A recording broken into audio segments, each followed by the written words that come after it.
Greetings, dear ones. I am Kryon of Magnetic Service.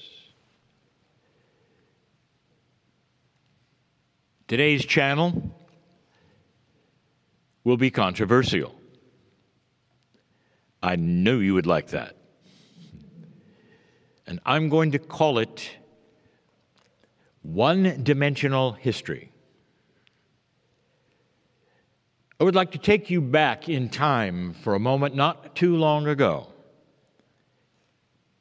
where my partner, the man in the chair, found himself in a faraway place called Bolivia. And he was with a group much like this one, somewhat smaller, in an architectural marvel for its day, on a hilltop, an archaeological site of tremendous importance called Tiwanaku. And he listened to the guides as they told of the history of what they had found in the architecture and what was there and what they had managed to uncover. A lot like here, only didn't have the length of time of study. But it certainly had the distance in years. For Tiwanaku is said to be, and carbon dated, as 3,000 years old. And they had a mystery on their hands. They had dug down into the dirt, and they had discovered something which made no sense whatsoever. Artifacts that should not have been there, along with artifacts that also shouldn't have been there of another age. And they were very confused because they saw them there in the same plane of dirt. Now, in archaeology, there is an unstated word, I would say, of law that the further down you go, the older things you discover. And so they had found things that did not belong together in one spot.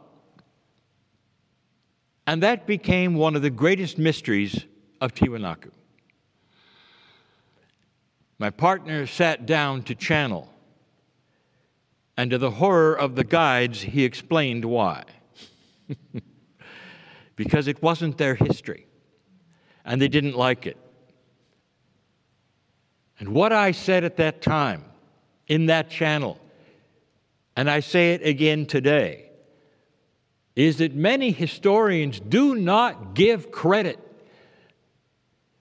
to the ones that came before them also being historians, and the ones that came before them having enough intellect to build a museum.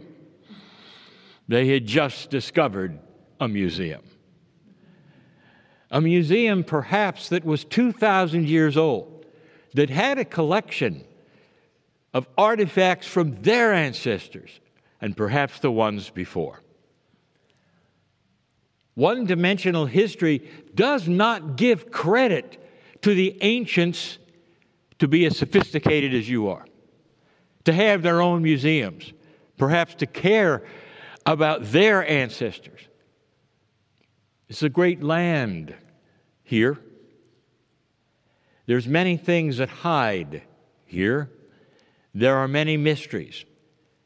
But there is still the thought that you have the sophistication of being interested in your past, and they didn't.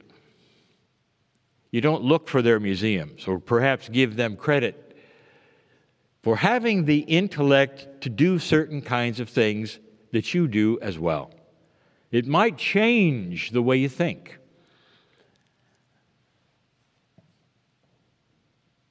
Imagine for a moment that the Egyptians of a certain time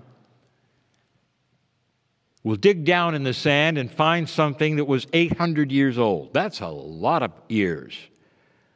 Something that their ancestors had built, something amazing. And they did what you did. They uncovered it. But what they did perhaps is something very Egyptian. They might have repurposed it. They might have gone in and inscribed things from their age that didn't occur in what they were studying of that age, creating a quandary, a mystery. How did these things get together?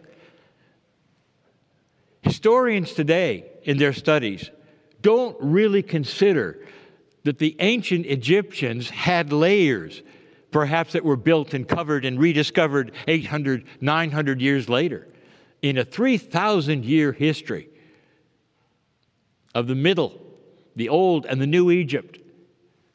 That happened maybe 2 or 3 times. What if some of the things that you see as marvelous and just recently discovered in the last 100 years have been uncovered 2 or 3 times by others, with inscriptions or perhaps even repurposing, which would explain why some things are there that shouldn't be there? It's not really thought of. I'm going to give you a lot of controversial what-ifs at the moment. I have never and will never tell the secrets of a civilization. It is always for you to uncover, just like you uncover that which is in your subconscious, that which hides from you, that might display the glory of God. The whole entire reason that I am here giving these kinds of messages is for your spiritual growth. I want to give some what-ifs to you, based upon what you've seen today and what's happened in this great land. You limit the ancients in their intellect. You hobble them in your perception of who you are and they must have been. What if you're looking at a society that was really advanced, but you haven't found evidence of these things,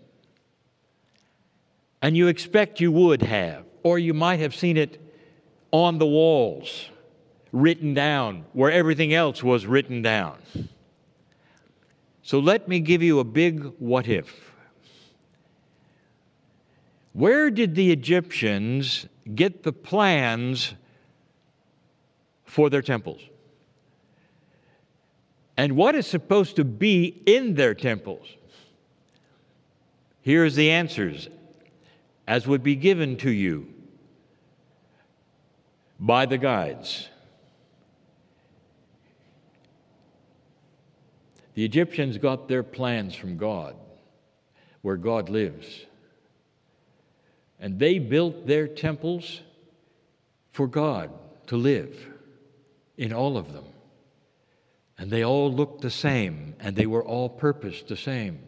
That was a plan of God, from God, divine. What do you find in Egypt that has lasted and lasted? And the answer, temples and tombs. Temples and tombs. Now here is a what if. What if they were smart? If they indeed had the 12 base math that my partner describes, that means they were ahead of you. Do you think for a moment that they would have completely missed in 3,000 years, the elements in the dynamics of a simple pulley system? You don't give them credit for that. Lifting mechanisms that you have today, where 3 or 4 men with a single rope can lift tons. That's a pulley system. Do you think that they, with 12 base math, and with the intellect they had and the mathematics that grows from that and exposes itself, would have missed hydraulics? Now you say, well, wait a minute, you have to have electricity, and you had, no, you don't. You need something that is of a viscosity that will pump and be flexible. Have you ever heard of oil? Do you think they had any? How about the viscosity of mud? Do you think they had any? There are some mysteries. Ask an Egyptologist, have they ever opened a sarcophagus and found a strange, gooey substance on the coffin? Once you find it. That happens occasionally when hydraulics leak when you're putting the lid on. I want you to think about these things. Now, an Egyptologist will say, no, because we never found one picture of it. We never found one tool. It was missing, completely missing. Now, here's another sophisticated, one-dimensional history question. Look for the absence of things to tell a story, not just what you find, what you don't find. Where are the plans to the pyramids? With all their sophistication, the pyramids were tombs. What if, dear ones, the plans given by God feature a sacredness that was then expanded into the tools they made to build them? Sacred in a way that they never showed them. They were not for the common people. They were for the architects. They were kept secret. They were used, of course, in so many places where they were viewed, but the common people could not use them. That they were disposed of so that no one could have them because they were sacred. You've never seen them pictured anywhere. You've never found anything. And yet you have all of the evidence that they used them. One-dimensional history. And it's always a mystery. Always a mystery. What if they had these kinds of things and they never are going to show them to you? But you're going to see everything they built with those very sacred tools given by God. Is that too much of a stretch of your imagination, knowing how much the afterlife meant to them? How much the temples where God lives meant to them? Perhaps they were never supposed to reveal how they did it. But what if how they did it was the same way you do it today? Hydraulics, pulleys, intelligence. Dear ones, there's more here than meets the eye. And I want to close this channel by saying I would like to start a series when we next meet that will reveal itself in several channels. And it's be called Discovering Self. And it's going to be metaphoric for the land that you're in. I am Kryon, in love with humanity, asking you to think out of the box of your own perception. And so it is.